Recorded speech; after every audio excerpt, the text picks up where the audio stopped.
All right, I say we get going here. So, a bunch of you, yes, you're on here. Remember, you cannot talk because that's reserved for Howard, me, and John Seifert. But you can type in your questions if you want to be interactive. Just go to the chat feature at the bottom, take your mouse and curl it around down at the bottom, and you can type in your question. We always want these to be interactive and informative.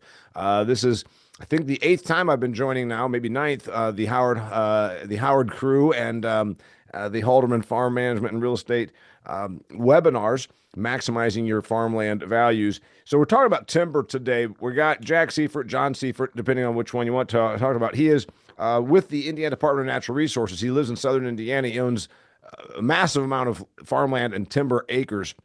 He's a DNR forestry guy, but he's also, more importantly, a farmland owner just like you and has a bunch of timberland. Historically, let's face it, a lot of timber has been mismanaged. Sometimes, if you're a farmland owner, it's just like an afterthought. It's out there, right? It gets treated like the redhead stepchild. But you know what? It shouldn't be, and it's a valuable part of your portfolio, and it probably could be managed more so profitably and also more actively. So we're going to dig into that. And that's where you're really going to probably, again, talk about maximizing your farmland. We talk about percentage basis.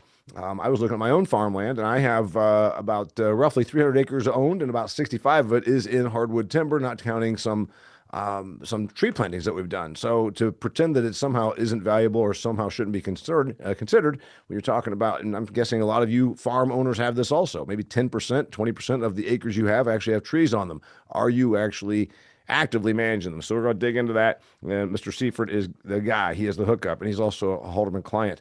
Howard's going to tell us all about the marketplace because here we are, December 4th, and it's been a hot fall. I keep up with this stuff because, like you, I get the emails. The one that I was intrigued by was what, like 900, 1,100 acres between 3 counties, 4 counties. My one brother who works for USDA in Grant County kept up with it. Every day he would say, so the Halderman sale that happened over in Tipton County did this, and one of them went a little cheap. Howard, I think it was a LaGros area, went a little cheap, and I drove by it and I understood why. And then the Tipton County, I think, went for 13,500. So you're going to do a market update based on all of the activity, and you are actively right now. You said you got a sale going on today. It's high season, and you're a busy guy. Give us the market update. Well, good afternoon, everyone. For those of you in the Eastern time zone, I know Damien's not, and others are in other time zones where it's morning, but good morning or afternoon. Really appreciate Jack Seifert joining us today. I think you'll appreciate his comments on timber. Obviously, timber is a major industry in the state of Indiana, and just super happy to have him join us and talk about that. The farmland market, Damien, is strong. I just yesterday afternoon, I was at the Brock and Associates winter meeting in Lafayette. 150 largely farmers were in attendance, but you had some ag lenders and other folks. Rick Brock is a client of ours, but he is a longtime commodity advisor: corn, soybeans, when to buy, when to sell, options, futures, all that kind of stuff. And we've participated in his seminars for years. So you're talking to this group, and generally speaking, a lot of and it's not as negative as what you might think it should be. The other thing I did this morning, and I just arrived back in our Wabash office 10 minutes ago. I was speaking to 100 ag lenders. These would be FDIC insured banks. So the Indiana Bankers Association puts on their ag clinic today. It was at the Beck Ag Center down at Purdue University. And I was talking to these ag lenders, and I asked them for a show of hands. How many of you have repayment problems? Now, in that group, I suppose there was some hesitancy to raise their hand. I can appreciate why they wouldn't want to do that necessarily. But one or two hands. There are some isolated repayment problems, but generally speaking, very few. I did then ask them a follow-up question. I said, so are you anticipating it to be a relatively smooth winter in terms of renewing operating lines and the like, or challenging? And almost to a person, yes, they are expecting a much more challenging winter when you think about refinancing operating lines. That is income statement stuff. Corn and soybean prices back in August and September, not real rosy. Farm income picture in August and September, not rosy at all. In fact, normally we ship soybeans to China September, October, November, December. And for the first 2 months of that 4 month window, we sold zero, none, because of the tariff war. That was certainly a drag on soybean prices, and corn prices trade very synonymously with that. Expectation of big yields. I think for the most part in Indiana, Ohio, and Michigan, we saw some exceptional yields, better than what we anticipated due to the dry weather. Now, I'm making a carte blanche statement, but that's not the whole marketplace. And I know there were some isolated places where yields weren't great. But when you start talking about 250 bushel corn times 415, 425 a bushel, that starts to generate some revenues that are well over $1,000 an acre, better than cost of production. So I lead into all of that saying that here we are on December 4th. We have seen interest rates come down a quarter point. We have seen commodity prices, in the case of corn, up, 70 cents? And in the case of soybeans, over $1 improvements since August, September.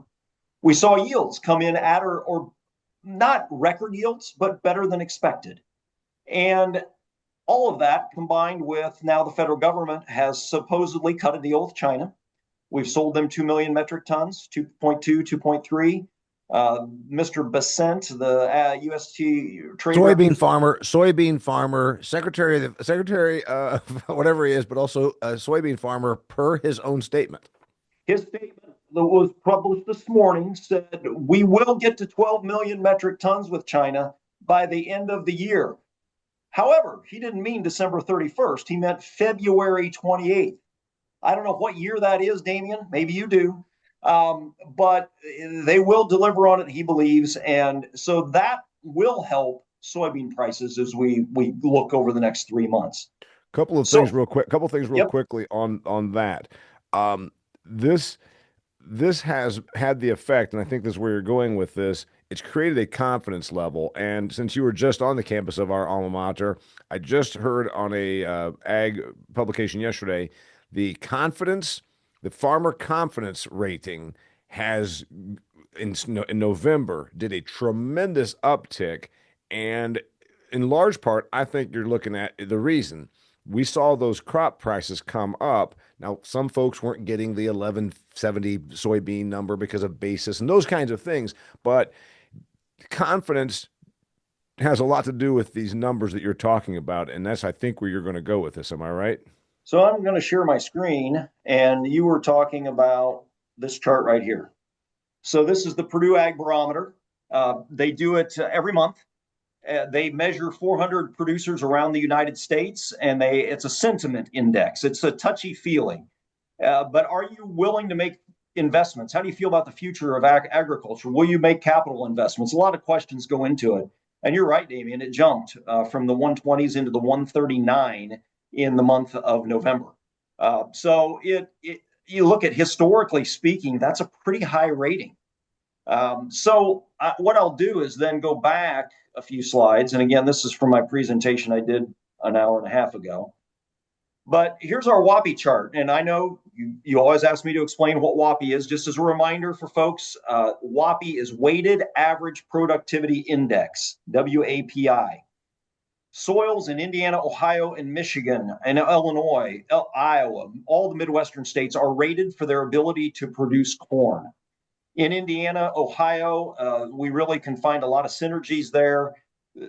The rating can go anywhere from below 100 to about 188 on the high side. That is not indicative of what the yield will actually be. Our hybrids are much better than that today. But USDA and Purdue University and Ohio State came together and they formulated these yields a number of years ago. But they compare this soil type to that one. And if it's 188 bushels on the high end, that's a really good soil type. And that means it's probably a pretty good farm. Versus a farm that's 140, that would be an average farm in Indiana. So what we do is we take our sale price of farms with 90% cropland or more, no improvements, no buildings, houses, grain systems, etc., just pure cropland sales. We take that sale price. So you were citing one in Tipton County at $14,000 an acre. Let's say we sold one in Tipton County for $14,000 an acre and it had 140 bushel WAPI. That equates to $100 per bushel of productivity index in that calculation. So the chart I'm showing here shows our sales, actual sales in 2025 of 90% cropland or more. Certainly that's a trend line upward. The sales are all over the place. Every farm's unique. It's very common to have a lot of fluctuation up and down. But basically, I'll show you here in a chart in a couple seconds, our average for 2025 is $92 per bushel of your productivity index. So if your farm had a 140 bushel index, you could take that times 90, 92, and you can have an indicated value. That's what that means. So we are trending up. And there's some positivity. Now, this is balance sheet stuff. This is your collateral if you're an ag lender. If you're a landowner like Jack is, this is great news because your value of your asset is appreciating. This is not income statement. And so when I talked to the ag lenders this morning, their concern is more income statement based, cash flow based. Our farmer is going to be able to repay their operating lines. That's really where the bigger concern lies. But so I show this chart. I want to talk about two specific sales because this really shows what I see some differences in the marketplace today. And they're the last two sales, Monday night and Tuesday night this week, December 1st and 2nd. So the bottom point on this chart that is the low one on the far right was Monday night sale, Grant County, Indiana. That's Marion, Indiana, not far from you where you grew up, Damian. Down in Fairmount, Jimmy Dean territory. This property was 68 acres in 5 fields. If you looked at the map of it, it was trapezoid shape, triangular shape. And I even asked the brothers that owned it, I said, do your tenants have big machinery? Oh, yeah, they've got big machinery. They really don't care for these fields, point rows, hard to farm. I would almost classify it as a hassle farm. And now these aren't fence rows where you can just take them out and make bigger fields. These are ditches. Yep. So it's the way kind of God laid out the land. And so you have to kind of deal with that. And that property brought $9,100 an acre. And you can see on the WAPI chart, it was at the lower end of the range. Tuesday night, we sell a bare 40 acres, square, all crop land, flat and black in Newton County, Kentland, Indiana. Mm-hmm. Prairie. Mm-hmm. It brings $18,000 an acre. And on the WAPI chart, it's about $113 per productivity index. It's easy to farm. Honestly, a lot of farmers would roll in there and that 40 acres they'd have done in an hour at the most, hour and a half. Yep. So I think when you think about the sales that are at the lower end of the range, they're going to be below average. They're going to be that hassle farm. They're going to be more challenged in some way. Fertility issues, weed issues, whatever it might be. The ones at the higher end of the range, they're there because they have great soil types, they have better drainage, better reputation, and those positive things. So that's the trend in 25. I did want to show this. This is the long-term trend of bar chart showing the average for the year. And you can see 2022 is the all-time high. I would argue at $86. 2022 is probably still in inflationary adjusted terms, the all-time high. Yep. But nominally, 2025 through 11 plus months is at $92. So Howard, real quickly on that. Yeah. So from the obviously we're sharing this information, you're sharing this information. The point here, big point is confidence was up because we just talked about the Purdue Ag Economy Barometer, which is, as you said, it's feelings. It's of all the things that aren't exact sciences, that's not exact science. But since we all deal with humans and all the money that we talk about here and acres are controlled and bought and sold by humans, confidence has a big factor in that. And you actually just pointed out your sales numbers, if they varied, it was because hassle farm, ditches you can't move. The confidence seems like it's there, and your numbers obviously ferret this out. We're at an all-time high, at least in your database. We are, and I'm not going to show slides today from Iowa and further points further west, but most of that data in Iowa, Illinois, Nebraska shows slight declines. Now, what I mean, like 1 to 3%, not significant declines. And in fact, if I go back a couple slides here, here we go. So the Federal Reserve Bank of Chicago, they survey their ag lenders every quarter.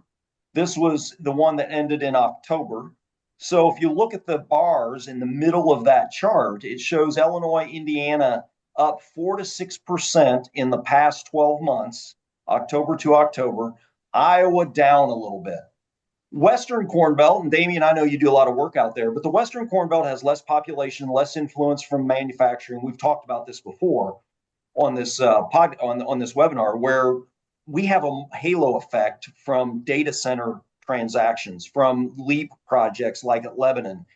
And I think that creates some land value drive that maybe some Western states don't have. But certainly looking at this year over year, that positivity shows up. And I just think that the market is stronger than what we anticipated. I surveyed our staff in September, as of September 1st, and I said, what do you anticipate over the next 6 months? And they were steady to down 1 to 5%. I think if I asked them today, because of those factors that have become knowns, like yields and interest rates coming down a little bit and commodity prices coming up a little bit, I think the answer would be stable. And so that's what I really want to leave folks with today, is that we see a lot of strength in the marketplace. Actual transactions are reflected well. And there's the storehouse of value that is farmland remains a solid place to invest in today. Folks will say, well, it only generates a 2% cash return. Yep, yeah, it does. But is this the chart? Yeah, here we go. Over the last 25 years, what does farmland return? This is appreciation. This isn't cash yields. Indiana, 5.3% over a 25-year time period. Ohio, 5.8. Illinois, 5.9. Michigan, 5.1. So that 2% cash yield added on top of this annual appreciation rate, it's an all-in 7% investment. I challenge a lot of folks to find that kind of consistent investment over a 25-year time period. People might point out, well, Howard, it doesn't include the 1980s, and it includes the big increase in 2009, 10, 11, 12, and then the big increase in 21. It does. To be fair, I think if you add in the 80s and go back 50 years, that number goes from 5.3 to somewhere 4.5 range. Still, I think, pretty attractive. Mm-hmm. So that's what farmland is. By the way, you and I, in a long time, one of my recordings on my Business of Agriculture show, you said, remember, you love to do your chink, chink, chink thing, like it's a widget coming off the assembly line. But the point is, maybe when you get to Eastern Colorado, it's a different story because of water, et cetera. But farmland in our part of the world, and probably everyone that's tuning in here, it doesn't go vacant. It's not like a strip center that all of a sudden the 3 of the tenants don't have their stores open and default on the rent. Generally, farmland. So those are the reasons that still prop this up. I guess to say we got the confidence factor, we got the fact that there's a little bit more optimism in ag. Not great. We don't have a bunch of bankers defaulting, like you said. One lender raised his hands. This is not the turmoil that you and I saw when we were kids. And so you got the fact that it's a diversification play. It's an inflation play. There's a little bit more confidence out here in the Farm Belt. These values that I think a lot of folks, even your own professionals, said we're going to be down, have surprisingly held up for those reasons. Is that kind of the moral of the story here? That's the moral of the story. The other thing I'll point out to people, the lighter blue and light green, those colors are less appreciation over 25 years. And that's the western part of the United States. What is unique about all of those states that are lighter blue or that light green? Water and water concerns, or high cost of water. Idaho, they don't have a lot of cropland, honestly. What they have is really good, and it all has water coming from the Snake River or the Columbia. So they have a better water situation than maybe some of the other states. But the Southeast, the Northeast, there's not a lot, honestly, of cropland north of North Carolina. The Southeast, if I was concerned about a region right now, Damian, it's the Delta. Mm-hmm. And I'm talking of Mississippi, Arkansas, and Louisiana. If you want to look at commodities that are down, cotton and rice, they have cratered. And I have heard there are some landowners in Arkansas trying to recruit farmers from Illinois and Iowa to come down there because the farmers in that area are struggling getting finance for next year. Mm-hmm. So I just heard from multiple sources challenges in that part of the world. Does that spill over to the Midwest at some point in time? Maybe. But I just think our financial situation in the Midwest is so strong right now. The debt to asset ratio is 14%. We are in a very strong financial position. And as we see reflected in the sales value so far this year, it's a pretty positive time. To Now, the person that's tuning in here because maybe you didn't take the agricultural economics classes that Mr. Halderman or I took, debt to asset ratio, meaning this is something the bankers just talked about at the conference he attended at Purdue here. I'm sure if they're being honest, they sit there and they say, "What's our debt to asset ratio?" And again, this is balance sheet stuff. 14%, your debt totals 14%. Your debt load, if you owe $140,000 against $1 million of actual land value, is the debt to asset ratio explained, there you right? go. Yeah. You're exactly right. But here's the thing. Um, Balance sheet doesn't make loan payments. And that's No. the part that you're talking about. So kind of dig into that because apparently the bankers, while they're saying they've got, it's still it's skinny, but it looks like we're not going to have to dip into balance sheet to make loan payments. And I think that's maybe where some of that optimism comes from. But you were just at the meeting, not me. Well, I'm going to show you here a couple of slides. Here's the debt to asset ratio quartiles. So there are some folks that are in that 34%, which is still, these are Illinois grain farms, by the way, 2003 to 2024. So it's a long time period. You can kind of see how that evolved. There are some operations that are at that 34% level, which is in the yellow. The lower two quartiles down in the 18 and 6%. Honestly, 6% is the person that works off the farm. Everything's paid for. I mean, they might have a little debt because they bought a 60 acres recently. So there are some challenges out there. Here's the debt repayment problems. They ticked up in 2025, but nowhere near what they were in the 20 teens when we went through that long 5-year stretch of break even. If we get back to that longer term break even like we are this year, you could see that tick up like it did back in the 20 teens or even further back. There was another ag profitability by region. You look at some of the things that could become problems. Here's profitability of ag borrowers. This is various regions. Corn Belt, 49% will be profitable in 2026, 52 in 2025. All of them show erosion over the last few years. So really the question becomes, how long does this carry on? I think 25 going into 26, we're in pretty solid ground. Our rents are not coming down. We haven't talked about rents yet, but our rental negotiations for 26, same, stable. We're not changing. We're not increasing, but we're not decreasing. And I pointed out to the ag lenders because I had one of them ask the question an hour and a half ago. He said, Howard, shouldn't rents come down some because of the economics? And I said, that's a fair argument because of the economics. The challenge I have, though, is if I'm representing my landowners, their rent today is very similar nominally to the rent they got in 2013. And if you adjust for inflation, landowners today are not receiving the same dollar value they got in 2013. Land values have exceeded inflation. Rents have not. Rents have not kept pace. So with real estate taxes going up and insurance and other costs going up for landowners, you're going to be hard pressed to see them really reduce rents much. Yeah, and by the way, just because you always do this, and since it's that time of year that some of the people tuning in to this and the replay are going to be thinking, "Oh, my farmer's out here saying the same thing. I want to pay less rent because look at where these commodity prices are." And your answer is going to be, as you just said, the rent commodity prices are a component of rent, but so too are the things you just pointed out, the asset value and the expenses. Yeah, so to really put a graph to that, here's cash rents on the Purdue survey for the last, 30 years? And you can see that we peaked in 2013, then saw a decline and then some stability and then the recent increase.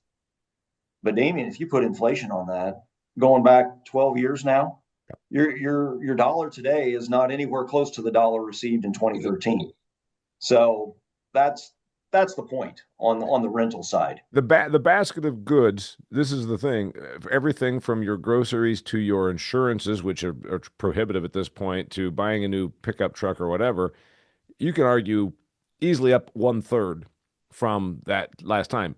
And for cash rent to be about the same, you can talk about farm economics, bushels of corn, etc., but asset value and the real prices of inflation, you can make the argument that cash rent, like you said, is undervalued, but the call for it to go down seems like maybe that's just doesn't hold any water.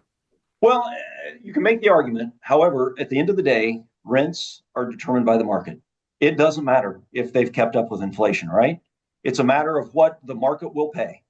And our experience has been when we've had a few farms that turn over for whatever reason, that the bids are consistent with what they were last year. And so the market is telling us we'll pay the rent again next year where we were in 2025. And so that's what we're seeing and reflected in the marketplace. And that's where we're at. I just try to make this point more for the farmer that's watching. I know their inputs are up substantially, but it isn't the rent that is up from an inflation standpoint. Yeah. So that's the best way to leave that, I think, is your seed, your inputs, your fertility, et cetera, is up, but rent on an inflation adjusted basis is not the problem. Exactly. And by the way, we got questions from Frank Thomas. Um, Frank Thomas, slugger for the Chicago White Sox from about 20 or 30 years ago. He's tuning in here. You know what? Jack Seifert, you're not the most famous person on this webinar. We thought you were. Big guy from the Department of Natural Resources, Division of Forestry. No, we got a big hurt from the Chicago White Sox tuning in.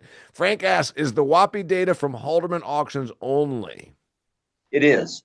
So those are sales that we know they're confirmed, and we only do it for our sales only. Now, on appraisals that we're doing, Damien, yes, we're collecting and confirming comparable sales from all sources. And but this data that I'm showing here is purely our sales. So we know how they were marketed. It was a consistent marketing approach across the board, and the consistent auction process or private sale process. Yeah. So basically, the control is this is that everything is done basically the same methodology for you Yes. versus compare it. And then Frank also asks, he says, is regarding the profitability, that chart you showed that was year over year, and it did by West and by Plains and Yes. Corn Belt, et cetera. Regarding profitability, only 52% are profitable in 2025? Question mark. Do I understand that correctly? I think that what you're saying is of ag borrowers. At one point, like in 2022, I think you showed a high of 85% of the borrowers, and borrower would mean farming operator. Yes? No, yes, you're exactly right. These are farm operators, and what they're saying is half are going to be profitable. The cost machinery as one line item can vary $150, $200 per acre between operator A and operator B. How they do their machinery and the cost of production can vary substantially. And I was just reading that this morning. Michael Langemeyer out of Purdue was publishing big difference in cost of machinery. But when you talk about profitability, here is a corn production cost and returns that comes from USDA chart that I found. You can see the blue line at the top is revenue, and then all costs is that longer dotted line that's brown. And we're at break even in 2024. 2025, you're going to have some underneath that. You can see the profit was there in the 2020, 21, 22, 23. That's where you got up to 85%. Now you got half that are saying they're profitable and half that aren't. Well, you're right at break even on the whole. So that stands to reason from a statistical analysis tool that half are going to be below and half will be above. But like I said earlier, if you made a 260 bushel corn yield, put that in your calculator times 425 corn. 425 corn is not an unrealistic number on a net cash basis. And then you add some of the government payments that we got back in February, and then maybe a little bit more that they've recently authorized. You add all that in, your gross revenue is $1,100, $1,200 an acre. That should be profitable. Cost of production that we see is $800 to $1,000 an acre for corn. Mm-hmm. So there are those producers that did have that kind of yield outcome on some of their farms. And then obviously Rents, you already gave that, so you think those are going to hold steady. So before we get into our guest presenter here about timber, the big picture here is there's still confidence out there. Your sales numbers were pretty darn good, and rent rates are going to hold steady going into 2026. I, Rick Brock said yesterday he watches corn and soybean markets way more than I do, and but I would tend to agree with this, Damian. I think this year looks a lot like last in terms of the commodity prices, which means you could see high prices for corn and soybeans in February. Now we've had a pretty good increase from August, September. We could chop around a little bit, but if you get China actually fulfilling their 12 million metric tons of soybean purchases between now and the end of February, I think you could make an argument that you could see a little more price appreciation in corn and soybeans.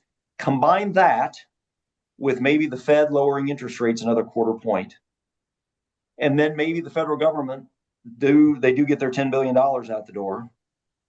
All of that, I think, leads to that. I think land values are going to remain stable through the winter time, and then you're into the spring planting, and who knows? And who knows what happens in Brazil? They're planting a big crop. We know what's planted. We don't know what the weather is going to be. Will it be challenging, et cetera? So a lot of unknowns always remain in agriculture. That's the nature of this business. But for the most part, I feel stability. Remember, if you have a question, type it in the chat, and we will make sure we get to it, just like we got to Frank Thomas's questions. And we always want these to be interactive. The other part of that is we are recording this on December 4th. If you happen to be watching this over the holidays, this might sound like old news, but we are going with the information we have right now, and that's talking about government payments. Secretary Rollins said next week, meaning I think about the 9th, 8th, 9th, 10th or something, they're allegedly going to talk about. And let's face it, it's inflationary when government tosses money out there, but that if you're talking about what these land values, I see it like you said, it's one factor that keeps things at least at this level, right? Correct. Those bankers, last question before we get to Jack about the bankers. What was the other sentiment? They won't admit, they want to pretend that there somehow is going to be distress, but then they didn't raise their hand and say they have a bunch of defaults. I, I don't think before we hit the record button, you and I both are of the opinion that it's it's more hype than reality in terms of the farm financial picture as it terms to banking. I anticipate that an ag lender is going to have 75% of their customers that it's going to be a renewal season that they can get through pretty easily. I think what they're looking at is 2 years ago, everybody skated through pretty easily. Right. Now we've got maybe 5-10% that it's going to be a challenge, and there might be some no's. And I really, or there might be a yes, but you need to sell 160 acres or 80 acres. Challenging conversations. And that's the sense I had in the room is that, we're going to have 5-10% of our discussions that are going to be harder. And that's really, I think, what you're going to face this winter. That was the sentiment I was getting in the vibe I was getting in the room. Right. Which it's certainly not 1980s. It might remind you a little bit of a couple of years there, 2014, 15, where things were a little more snug. And yep. Okay.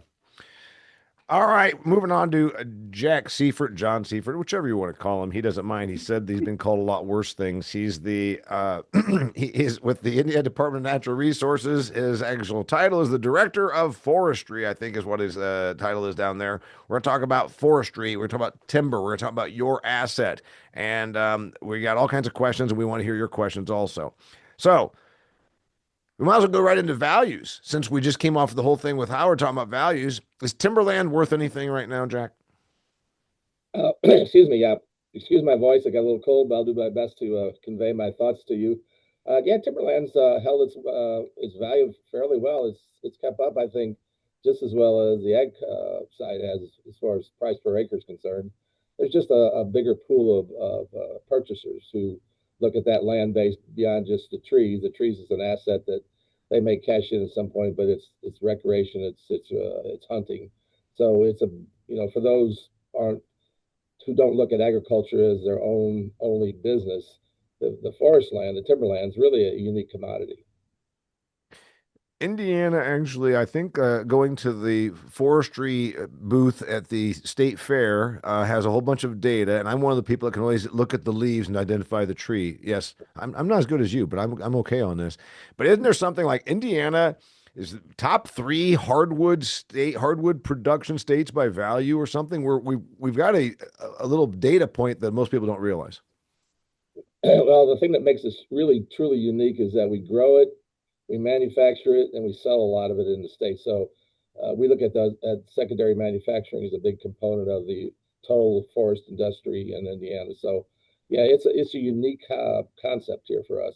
Uh, I know it shocked the ag community 10, 15 years ago when the data came out said the forest products industry in Indiana is probably one of the biggest agricultural businesses in the state because everybody assumed it was corn and soybeans.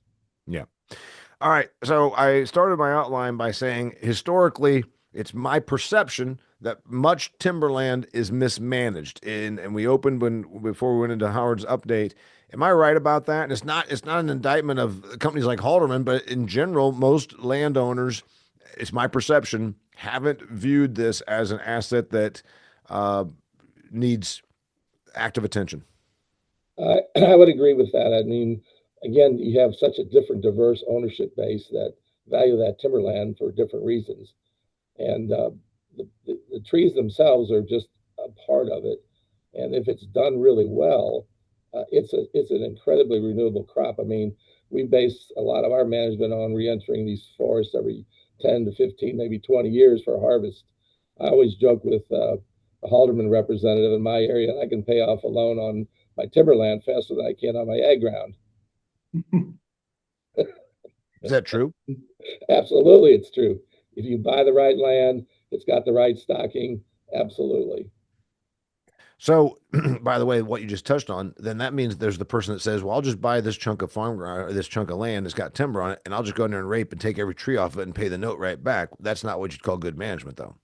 Yeah, that exactly goes to your point. I mean, this is like any other business. If you take out the best and leave the rest, then that next owner is going to be not in that position to be able to maximize the return on their investment. So it takes a shrewd investor, it takes a shrewd business person or just a lay person to understand. He may spend the same amount of money for this acre, but the difference in its value can be 100, 200% difference. What does good management of timber look like? Excuse me? I want you to give me the picture of good Okay, timber management. I want to know what does active, responsible, value thinking sure. timber management look like? Well, one is buying the right land, obviously the soils, having the right kinds of species on there, having a good, what we call fully stocked stand, like you would think about seeds per acre. The same thing applies for standing trees. And then once you have that there, it's really about just managing it. I mean, like I said, for us, even on our state lands or on my own personal lands, I anticipate re-entering those stands every 15 years to harvest. And then in between, I might do some improvement work. I might, take out some trees that aren't any value for firewood. I might kill some vines. I might spray some invasive species. But the amount of input it takes between that first harvest and the next harvest is relatively small. And there are government programs. I'm involved in one, Conservation Stewardship Plan, I think it is, CSP, where you can hire Correct. a forestry consultant to do some of those managements between harvesting, if you want to touch on that. Yes, there's a lot of interest in people doing the right thing, especially when they buy those stands. We tell them you need to spend some time and money fixing them. So the Forest Stewardship Plan, it's a federal government program that supports mid-management activities like getting rid of trees that don't have value, hollow trees, invasive species. Typically, the government provides 50, maybe 80% of that cost to do that work. A lot of landowners will do it themselves. Others will hire it out. Right. And we're getting rid of vines, we're getting rid of invasive species, to your point right there, and then no value stuff. My guy told me, let's go ahead and get into the species since you brought it up. Species. Um, I, I think I counted, I think I got 30 different species of trees on my property, but only like 10 of them actually ultimately have much value. So Once you talk about from a management, you said buying the right property, it has the right diversity or right species mix. What are we looking for? Well, in my best case scenario, I'm buying a stand that's already what we call fully stocked. It's got a good mixture of oak, walnut, some cherry, sugar maple, and you got to think about this. What the consumer drives this price, and what's the consumer looking at? The consumer's looking at color of the wood and the grain pattern. You can't change much of that. I know the plastics business is trying to duplicate some of those species, the coloration and the grain pattern. But really, like you said, there's in this day and age right now, there's about a half a dozen species that are clearly the top performers. Walnut, all the oaks, hard All the maple, oaks, and correct, cherry. and walnut. Yeah. And we're not going to talk about ash. I've recorded videos about this. Screw China. They destroyed 20% of the trees in my property because of the emerald ash borer. Do you have it down there? Oh yes. Well, we don't have any ash left, but it came through. Yeah. Right. You don't have any ash left because of that. Hey, you just said if you're going to buy it something, and one of my questions was how regularly. So the person watching this says, I've got some timberland. I think maybe it's time to harvest it. And so the interval, your opinion is every 15 years? I'd say if it's well stocked, and again, it's a little bit of different terminology than people are used to hearing on the corn and soybean side.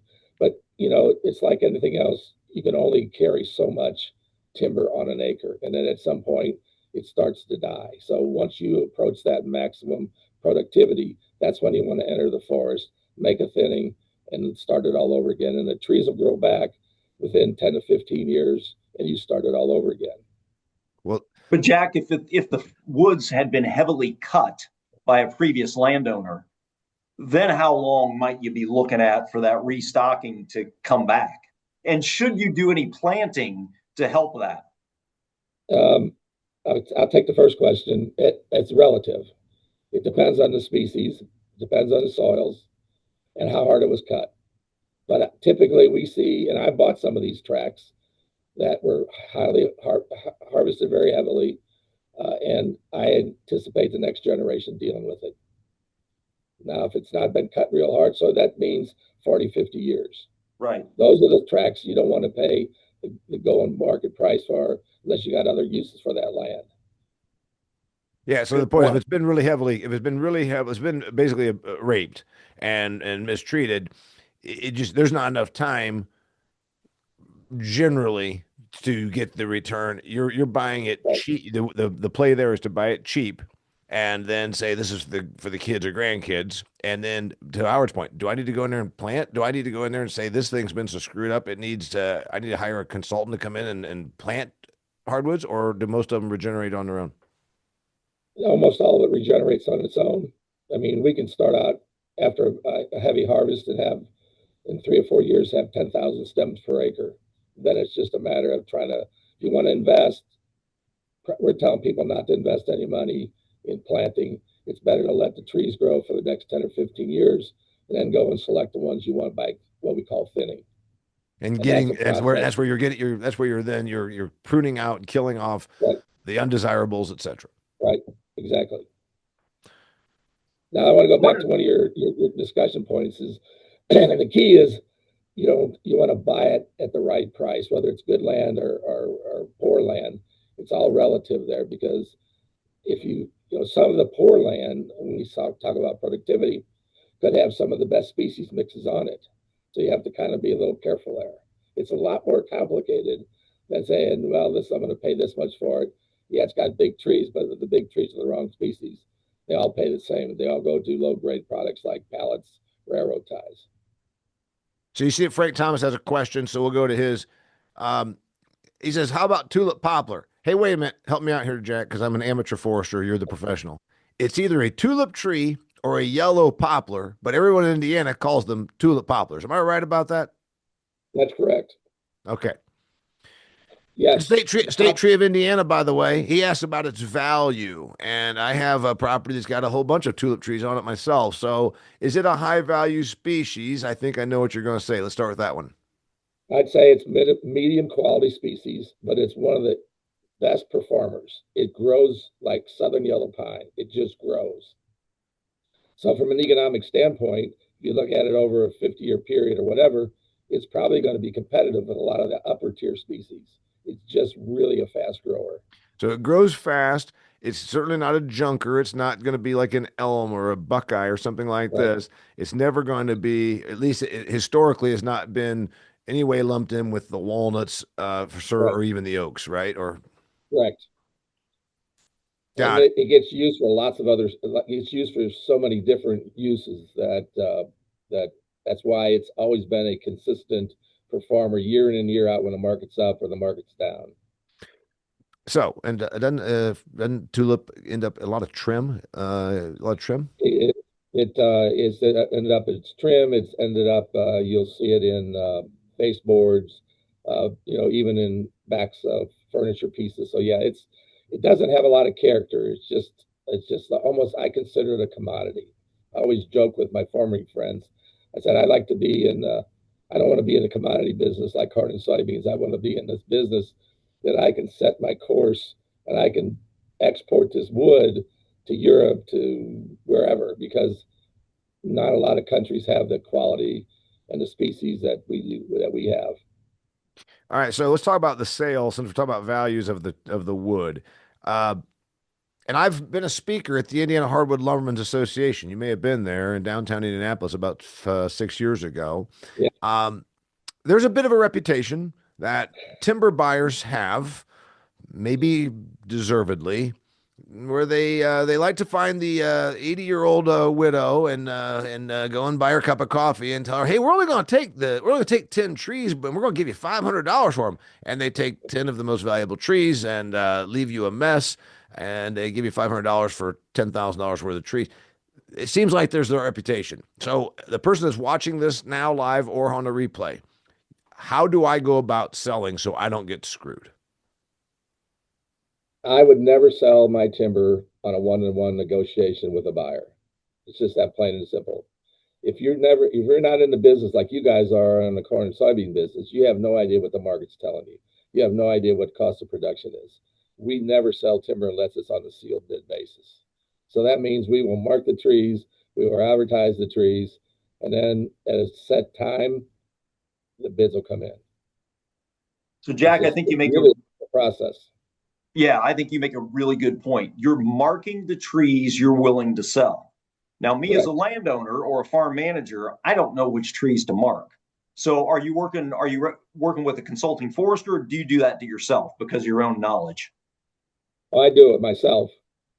But if you were not in the business like I am, it'd be worth your time to talk to somebody that Right. does it for a living, that has your interest, because you got to realize the person who's buying is not there for your interest; it's there for his or her interest. It's just capitalism, Yeah. plain and So simple. so the point you made there is if you own timberland, and it is not in your best interest. And I get these solicitations all the time. I get postcards. Hey, we can come buy some trees off you, and we don't need to. And they always make the pitch. You don't need some middleman, which of course they try and fashion the middleman.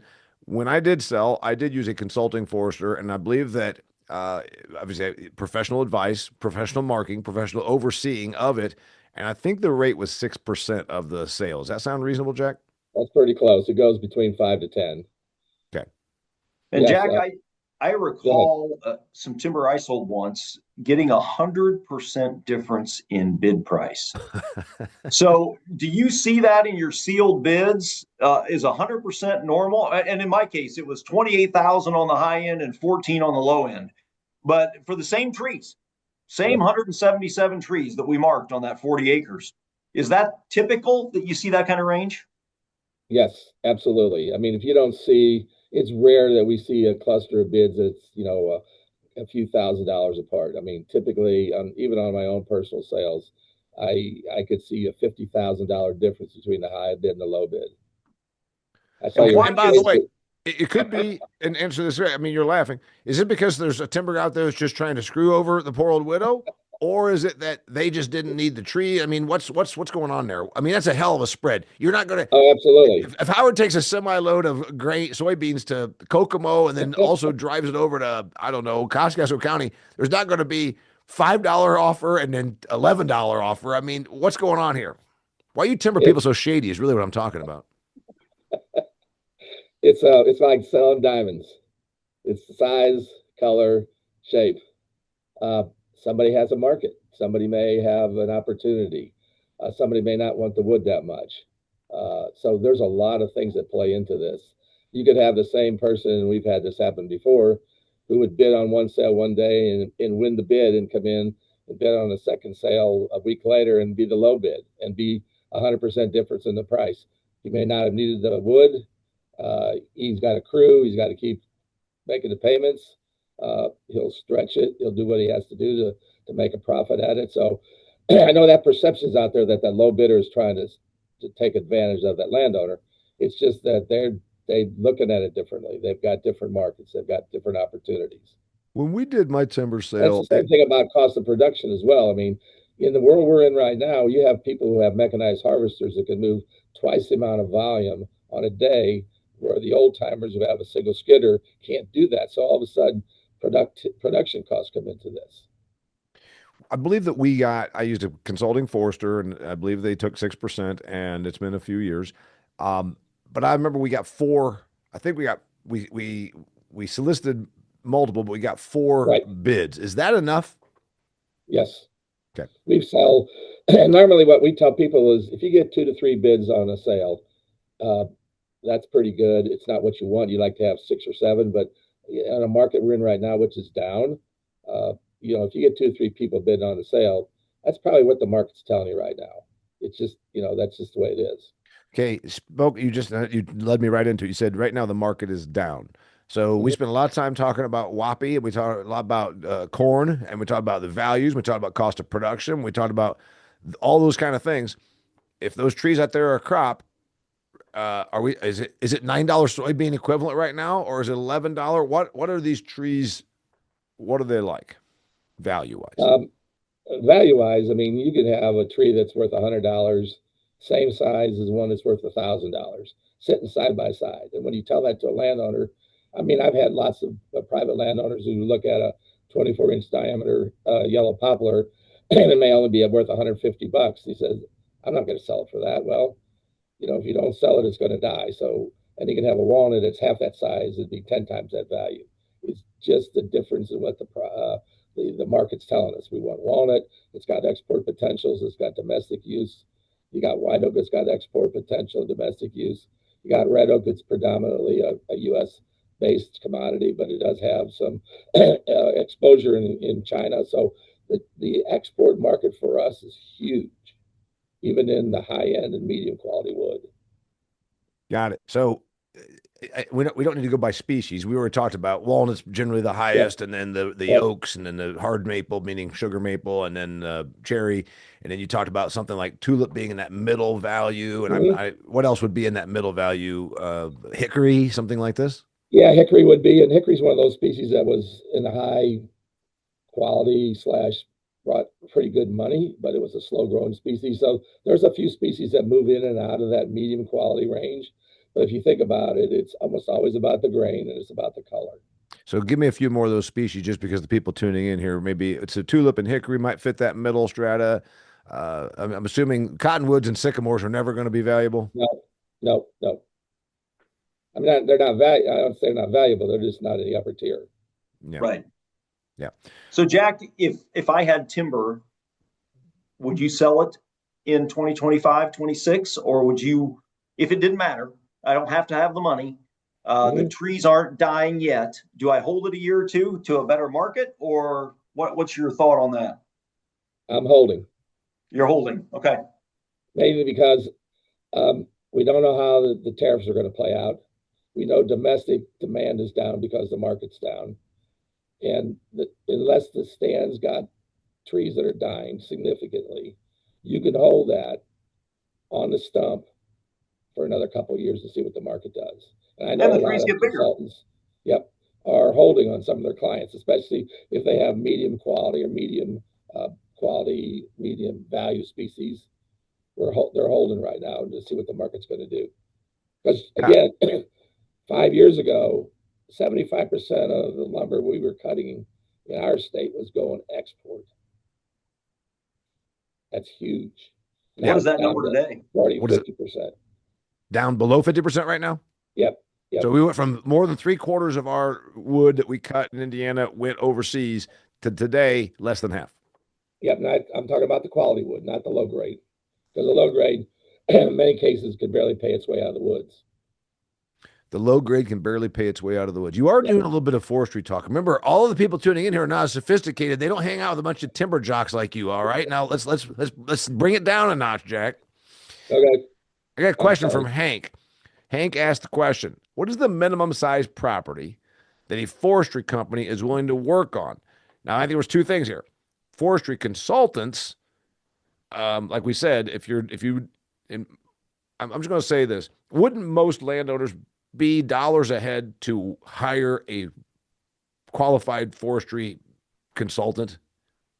First off, and then secondly, they probably have no minimum number of acres. And then I think he's saying a forestry company then to actually come and do a purchase. Well, I can give you some experience here. When we have people who reach out to private landowners, say, I'm going to buy your 100 trees, I'm going to pay this much money. And then they go to a professional forester who then comes in and marks the stand and pays them their fee. They've always come out ahead, if not 50 to 100% ahead. No question about it. What was your second question? Size. What size of woodlot? Typically, I mean, again, you go in northern Indiana where you have really good soils and you can have a lot of walnut, maybe good white oak. I've seen people go in small tracts, 5 and 10 acres, and do okay. Southern Indiana, usually we typically don't have quite the quality as they do in northern part of the state. But, 10 acres is what we kind of look at as a sort of a minimum. And that's really just, I don't want anybody to quote me on that. Okay. Right. So if Hank, I don't know where Hank is. Hank thinks this is what I was asking. So the point is, if your size matters less than quality. So if you've got 7 acres, but if you got 7 acres, but it's got some good maturity and the right diversity and the right quality, it's worth fooling with. If it's 7 acres that had hogs on it until 20 years ago, and it's just a bunch of locust trees, maybe see if you can sell it to a developer. I take 7 acres of quality walnut in northern Indiana anytime. Yeah. Okay.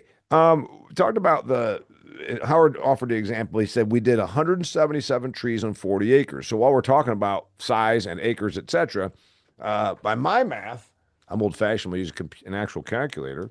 177 divided by 40 acres.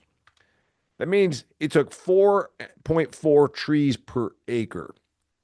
Is that about normal? In other words, if I do have a 40-acre tract and I'm on this thing, we know that there's no two woods are necessarily alike, but is that about right? 4 trees per acre, 5 trees per acre on a harvest? That's pretty low. I mean, typically we would think in the neighborhood of 8 to 12 to 14. Because what we also want to do is not only take the ones that are valuable, because the only reason a buyer's coming is to make money. You got to take some of the low value trees with it as well, because if you do that over a number of harvests, you're going to end up with the woods that's got low value trees in it. So we entice them to come in with the good trees, to take the low value ones that can barely pay their way out of the woods. That so way you make that part of the contract. In other words, because I'm asking because I already know the answer. We have an edge with a bunch of cottonwoods on it, and I said, when we do the next harvest, can we make whoever buys this because they're too big for me. I mean, hell, they're 30-inch diameter trees, and they end up, to your point, they're not helping to leave them there because they become seed trees for the next generation of more cottonwoods. Am I right? That's the position for a professional forester. They talk to the landowner, figure this out, because if you had somebody to come in and say, I want to buy those trees, they're never going to buy the cottonwoods unless they're into the pallet business. So they'll go and walk by those trees. They'll stay there till the next harvest and the next harvest. Think about beech trees, if you know what a beech tree looks like. Most of these big beech trees that are in the woods today have been passed over multiple times because beech never had any value, and it persists in the woods and just persists. And then but by letting them persist, they seed and create more beech trees. They just take up growing space, and they hold back the higher value species from proliferating in that area. Yeah. They shade it. If I want to, we're talking about government programs for conservation, and you can get a consultant. I mean, my guy comes out and the government pays for me to have him come out and kill off, for instance, Asian bush honeysuckle, and that's one of the programs. What if I buy some rough ground? I go to a Halderman auction and I've got this really good stuff, but then I've got this 9 acres that's got ditches on one side. I can't even get it's a hassle farm, to use Mr. Halderman's point. I want to enroll it into a conservation reserve program, tree planting. Can you, that still exists, right? Can I take that 9 acres of hassle? I buy the whole property, 9 acres of it is a piece of turd. Can I take that turd and put it into trees? Yes, you can. I've done it 3 different times on my own land. I've kept the good ag ground, kept it in production, turned the really poor marginal crop ground into trees. They paid me to do it. I've got long-term contracts because the tree plantings is a 15-year contract, and then I got lucky to get a second renewable, and it's so I got a 30-year contract on some of these. So with the government, meaning and that's a conservation reserve program contract, right, Jack? Exactly. And they're paying you so many dollars per acre, plus they pay part of the cost of planting and the trees, right? That's correct. Yeah, that's correct. And then, as you said, it's a 15-year program because it's trees, not just grass set aside. And then the yours came up and they renewed it for another 15. Yeah, and if it's a wetland, it's even more valuable. Got it. Wetland soils. Frank Thomas has a question. I need to do some thinning in an area that was planted 20 years ago. What's a good target for crop trees per acre? I think he means a number. I think he's saying how many we should leave in there. So is that a density question? That's correct. Normally you want to, what we call it, the final rotation, which may be 60, 70, 80 years down the road. You probably want to have in the neighborhood of 30 to 50 trees. And you don't want to 30 to 50 trees per acre? Yeah. Big trees, mature trees, yeah. Yeah, but that seems exceedingly low. That's like almost like a housing lot. 30 trees per acre. Well, you remember we're talking trees that are going to be 24 inches in diameter. I see. And what's really key is it's not the diameter, it's the crown. So theoretically, at that spacing, you've got 100% closed canopy because the surface area's got leaves all across it, 100 feet up in the air. Yep. So it's just like any other crop. I mean, it's the sun drives everything. So, yep. But you're not going to get, if he's going in and thinning, if he thins it down to 30 trees per acre, it's only been 20 years planted. No, he needs to leave a couple. He needs to leave a few hundred, right? Yep. Is that it? You don't want to. Yes, you don't want to cut too many at one time because 30, 40 years, a lot of things could happen naturally with wind events. So to give the prescription, because we're going to hold you accountable for this, because if he screws up his woods, we're going to probably have some sort of litigation here, Jack. What if he goes in and does a thinning at the 20-year mark, which is what he's talking about doing? What should he? What's give it 1, 2, 3 tips? The simple thing to do is if he's going to do that, is I go in the woods and figure out what the species are, what his preferred species mix needs to be. Mark those trees with a ribbon, and then just do a light thinning around those select trees. Whether he wants to be 100 trees, 50 trees, and normally we say free it up on 3 sides. Free it up on 3 sides. So find the desirable trees, find the mixture we want, and then if there's a bunch of walnuts and then there's some silver maples next to it or whatever, you kill the silver maples. Yep, absolutely. John, go ahead, John. Damien, you got it. John Fair has a question. He says he has a 35-acre tract that has never been managed but has been raped about 15 years ago. All the refuse was just left on the ground, which that's not uncommon, meaning the tree tops, and it's a mess. How do you start getting it into a managed program? So 15 years ago, got misharvested. Walk in here and be a doctor and save this, Jack. We do this every day. We kind of look at it and say, okay, there's probably enough, unless it's just been an exceptional case, that you can really nurture it back fairly quickly. And normally that would mean don't worry about what's on the ground because that's just going to decay and go back to be organic matter in the soil. So really then look at what's your species mix. If you know your species, you know what the value ones are. Just free those up to get enough sunlight that they can compete with their neighbors, and just do that slowly over a period of time if you want to do it on your own. If you want professional advice, you can contact the district forester, works for the DNR. You can contact a consulting forester to give you an assessment. By the way, Halderman's directed me to a consulting forester for pay Right, several years ago. So right. this is their business, and I mean, Yes. meaning the forestry consultant. And Howard, you probably, if John needed a lead wherever he is, you probably have someone you've worked with and wherever he is, right? Oh Yeah, yeah, I know almost all the consultants in the state of Indiana. Okay, so you could send an email, John Fair, if you want some professional help. You have to pay for it, but or you can do it on your own. But the answer there is don't worry about the stuff that's on the ground; it'll rot and go in, or cut it up for firewood, and then start doing selection of species. That is kind of the question because the land will heal. Is that the thing there, Mr. Seifert? That is yeah, that's the beauty of Indiana is you can't stop trees from growing. It's just which ones do you want to grow? Got it. I Disease. think that's a great point. Trees naturally grow here. You know, outside of the little patch of prairie in Benton and Warren and Newton counties, everything else was trees historically. And but Jack makes a really good point. The management of that is what species do you want to end up with? And we had a opening in a woods of ours. It's only 4 acres, but I had a consulting forester, Bruce Wakeland, came out and looked at that, and he said, "Yep, you're good, Howard. Just let it grow back. You've got the right species coming on here." Now it's been 10, 15 years. Now it'd be a time to have a consulting forester come back and say, "All right, we want to eliminate some of these junky trees that have low value so that we free up the higher value trees to grow faster."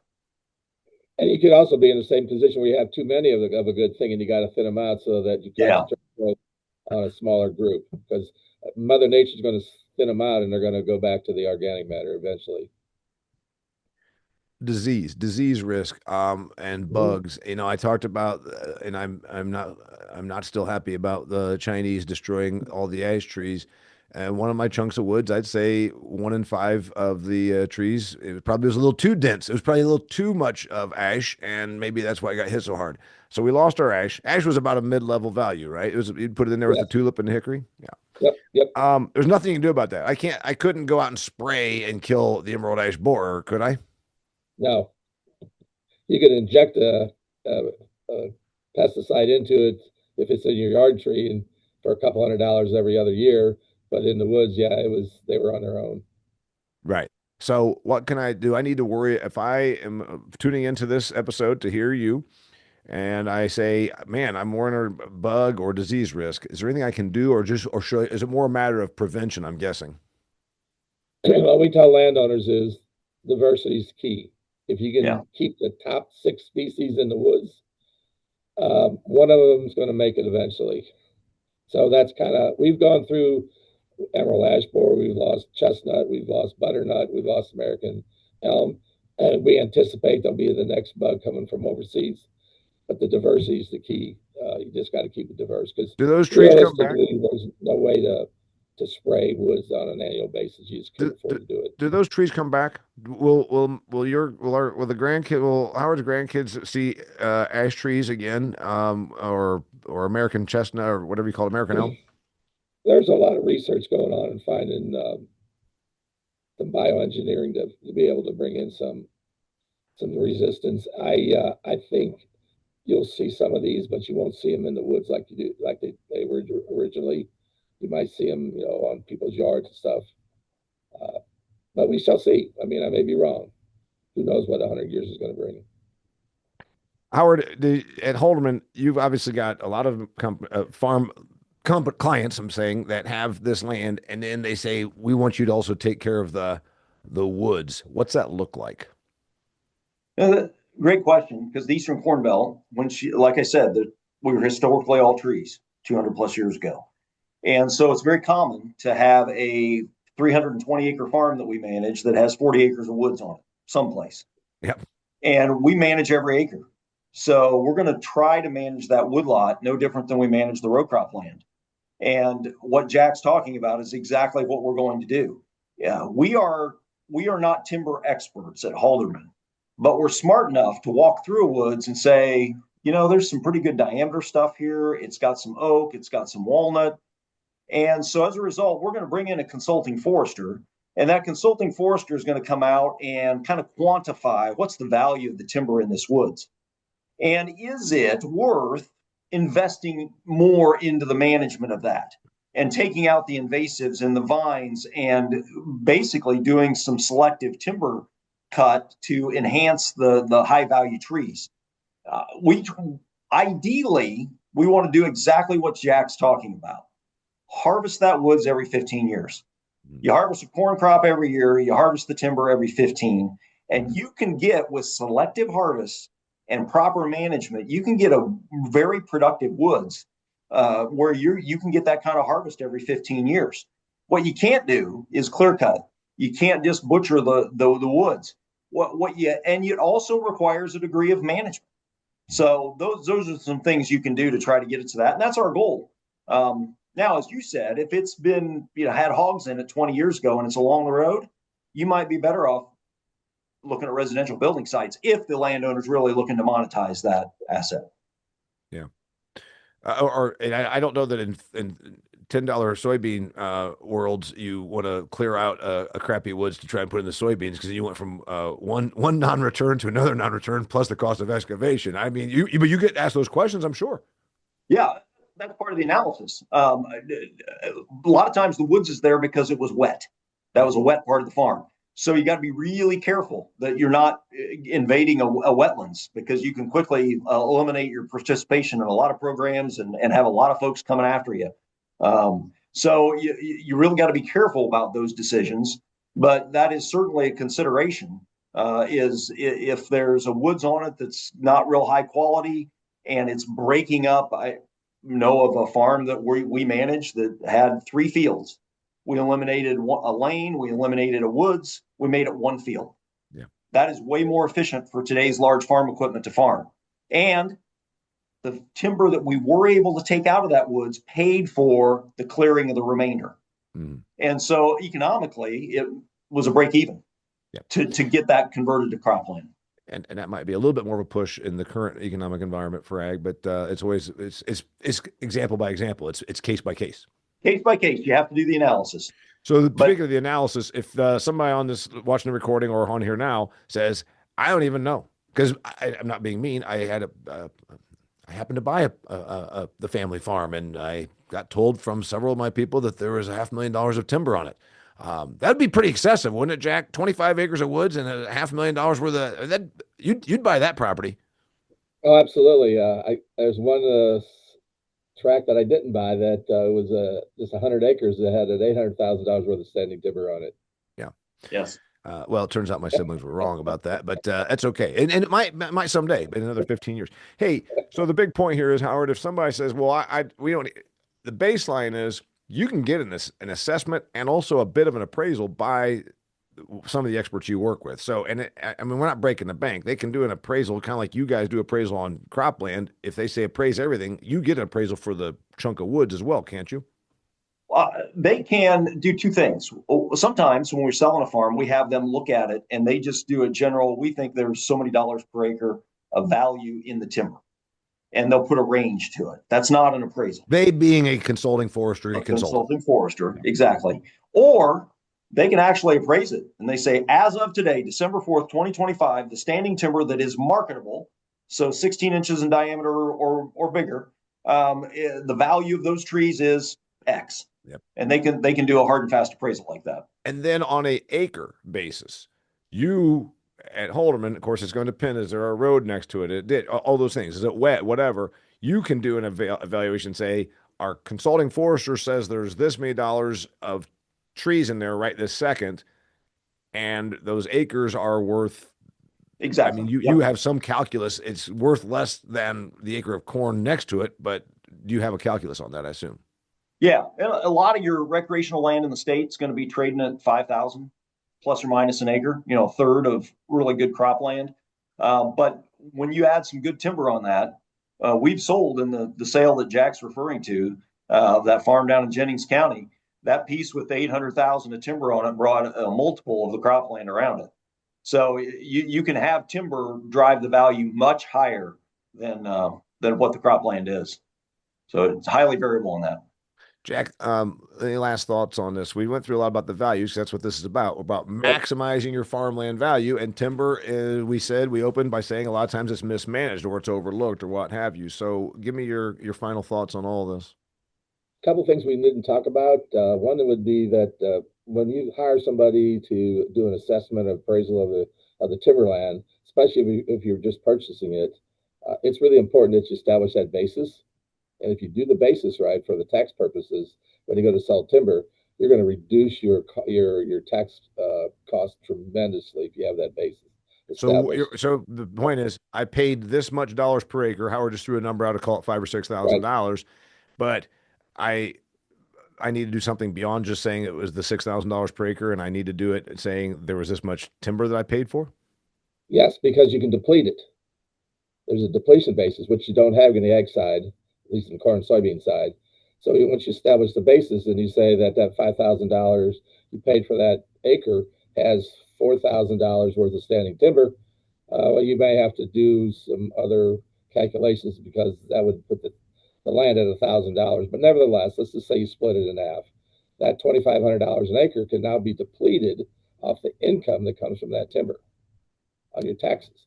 The sooner you do it, the better, because obviously inflation eats into that depletion basis because you establish the basis the day you buy it, just like you do any other asset. So this is, I wish I had known this because, so I can't go back and do this on something I bought 8 years ago, right? Yeah, you can normally the numbers don't work out if you go back 10 years because Interesting. inflation's killing you. Yeah. And Okay. the other thing is capital gains. Anything that's you hold for more than a year, and timber qualifies as long-term capital gains. You pay at the capital gains rate, not your ordinary income rate. So for those that are saying there's no value in my woodland, it's all in the cropland that Howard Right. manages for me. That's not true because I'm paying ordinary income taxes on my cash rent, but I'm paying capital gains Right. taxes on a timber sale. Is that what you're saying? Exactly. Timber revenue. Correct. Got it. And then what else did we not cover? Oh, I could talk about this for hours and hours. Is there anything pertinent to the actual maximizing of your farmland that we didn't quite get into? The key is I tell you what, Jack, I gotta be honest with you. I mean, I said that the term people have a reputation of being a little shady. You're just a little above that line. I mean, I don't know. I mean, I feel like sometimes you're holding out. You're supposed to be out here to share all the knowledge that you have, and I think you're holding out a little bit. Like I have a feeling you're gonna send me an email and you're gonna come along and try and buy my property. I don't know what to say to that. It's again, I appreciate first being here. The more people know about the timber side, the better, because it is an unknown value on most farms. It's I typically think not from very well from the managed. standpoint of the economics, when I said that a lot of it's mismanaged, it doesn't take a lot. I mean, that's I think Yeah, can I justify even if I have to hire it done? It seems to me I can justify doing this because the value is there. It's kind of like it's like waiting on a CD to mature or something. It takes a yep, while. exactly. Yep, absolutely. Damian, It's Jack is a great Halderman client, but I think he's also a great employee for the state of Indiana. He's doing it himself on thousands of acres Yeah. and for his own account. And he takes care of his own timber. So when you think about somebody running a state department, you want somebody that knows what they're doing and has actual Right. skin in the game. Right. And He's actually doing what he's advising others on how to do. That's exactly. So we really appreciate you joining us today, Jack. Do you have any not a closing words problem. here? Do you have any closing words, Jack? I appreciate your dialogue. I like to be able to banter with people. Well, we do that here. We do it every quarter. This is the Maximize Your Farmland series that the Haldeman companies have put on. If you want to check out past versions of this, we always have fun and they're all educational. You can go and find that on the Haldeman website. It's under, I think it's under recordings and or video, but anyway, it's there.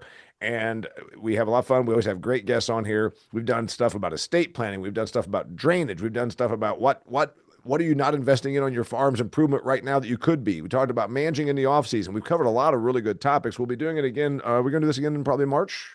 In March. Yep. I don't think we've determined a date yet, but yes. And the great thing about the March version is, again, the summary of all of the land movements that we have in terms of the sales and all the auctions between now and then. It's the year is wrapped up from 2025. He'll have all the new Howard will have all the 2026, and then by then we're also going to probably have some movement politically. Again, talking about those farm payments, we're going to probably have a new marketing year.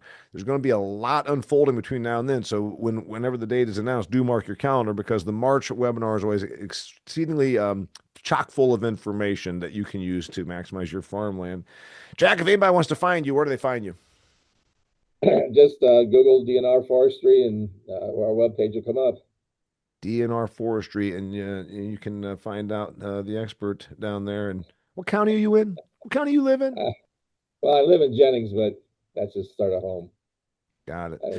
All right, so his name is Jack Seifert. You can find him at the Indiana Department of Natural Resources and the Forestry Department. He's joined by Howard Halderman. We're going to do this again in March. Till next time, thank you very much for being here. Appreciate your questions. And if you have any more questions, you can find an expert through Howard, because you know what? I found my timber consultant from them, and I know you can too, depending on where you are. Frank Thomas says, thanks for the information. Much appreciated. You're welcome, Frank. Mark your calendar when we get the next one announced. Thanks for tuning in and being here. Howard, last word? Farmland's always a great place to be invested, whether it's growing corn or growing timber. It's a great asset. And if you got questions, just don't hesitate to reach out. Have a great Christmas, everybody.